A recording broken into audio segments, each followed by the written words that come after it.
Hello friends, Shweta home kitchen में आप सभी का स्वागत है। तो यहाँ पर मैं आपको आज एक मिक्सचर से दो स्टार्टर बनाना सिखाऊंगी। दोनों का टेस्ट काफ़ी डिफरेंट होता है। तो चलिए शुरू करते हैं। यहाँ पर मैंने 200 ग्राम पनीर ले लिया है, जिसे मैंने कद्दूकस कर लिया था। आप चाहें तो कद्दूकस कर सकते हैं या फिर आप हाथों से मैश कर सकते हैं।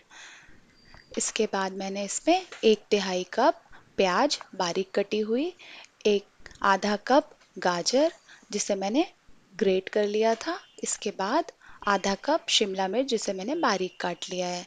इसके बाद हम इसमें स्वादानुसार नमक, 1 teaspoon oregano, 1 teaspoon red chilli flakes, आप चाहें तो यहाँ पर लाल मिर्च का भी इस्तेमाल कर सकते हैं, 1 चम्मच लेमन जूस और 2 चम्मच चावल का आटा।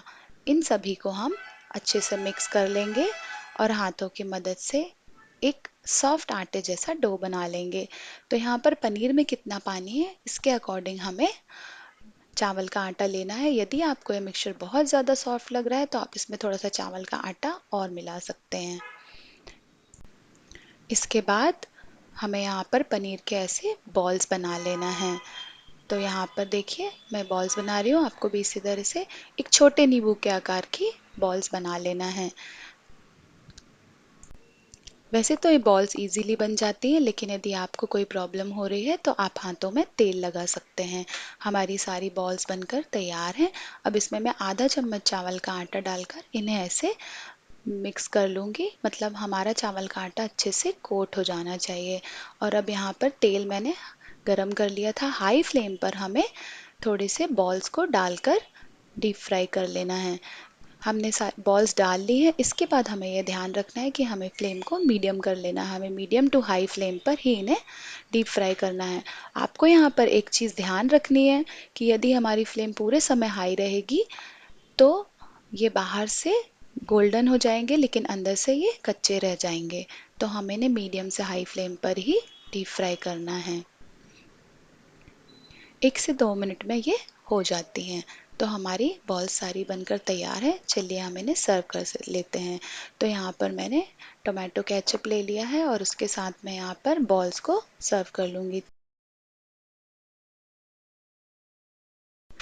पनीर बॉल्स बनाने के बाद हमारा जो मिक्सचर बचा था हम उससे अपनी दूसरी रेसिपी बनाएंगे।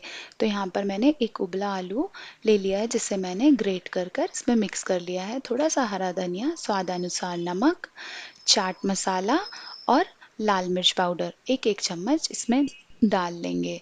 इसके बाद मैंने थोड़े से काजू किशमिश ले लिए हैं जिन्हें मैंने रफली चॉप कर लिया था और उसमें मैंने आधा चम्मच चाट मसाला डालकर इन्हें अच्छे से कोट कर लिया है। तो यहाँ पर हमारा बहुत ही खट्टा मीठा और क्रंची टेस्ट आता है।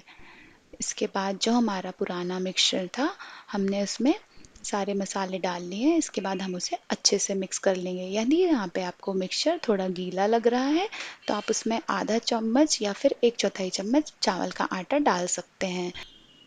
अब हाथों में तेल लगाकर थोड़ा सा आलू का मिश्रण लेना है और उसे ऐसे गोल गोल घुमाकर कैविटी बना लेना है। कैविटी में हमें हमारे ड्राई फ्रूट्स फिल कर लेना है और इसे बंद करते हुए एक गोल बॉल का शेप दे देना है। देखिए कुछ इस तरह से। तो इसी तरह से हम अपनी सारी बॉल्स बना लेंगे। आपको यहाँ पर एक चीज़ ध्यान रखनी है कि हमारे ड्राई फ्रूट्स बाहर नहीं निकलें, नहीं तो वो तेल को ख़राब भी करेंगे और हमारी बॉल सारी फूट जाएगी। तो आपको मेरी ये रेसिपी यदि पसंद आ रही है तो मेरे वीडियो को लाइक, शेयर एंड सब्सक्राइब करना ना भूलें। यहाँ पर हमारी सारी बॉल्स तैयार हैं। यहाँ पर मैं थोड़ा सा आधा चम्मच कॉर्नफ्लोर पाउडर, आप चाहें तो चावल का आटा भी ले सकते हैं, कोट कर लूँगी और फिर उसी गरम तेल में सेम हाई फ्लेम पर ही हमें अपनी बॉल्स को डालकर तल लेना है। तो जब मैंने डाला था तब हमारी फ्लेम, गैस की फ्लेम हाई थी। डालने के बाद मैंने थोड़ी सी मीडियम कर दी है। तो हमें इसे मीडियम हाई फ्लेम पर तलना है। एकदम हाई फ्लेम पर हमारे बॉल्स बाहर से गोल्डन हो जाएगी और अंदर से कच्ची रह जाएगी। तो हमारी बॉल्स यहाँ पर बनकर तैयार हैं।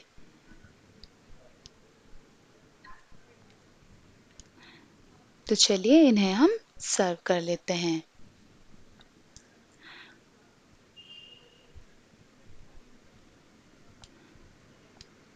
यहाँ पर मैं इन्हें इमली की चटनी के साथ सर्व कर रही हूँ। आप चाहें तो केचप या फिर हरी चटनी के साथ भी सर्व कर सकते हैं। तो यहाँ पर हमारी दोनों बॉल्स बनकर तैयार हैं, एक स्टफ्ड और एक नॉन स्टफ। तो आप दोनों का मज़ा लीजिए, बहुत ही अच्छी लगती हैं। वीडियो देखने के लिए थैंक यू।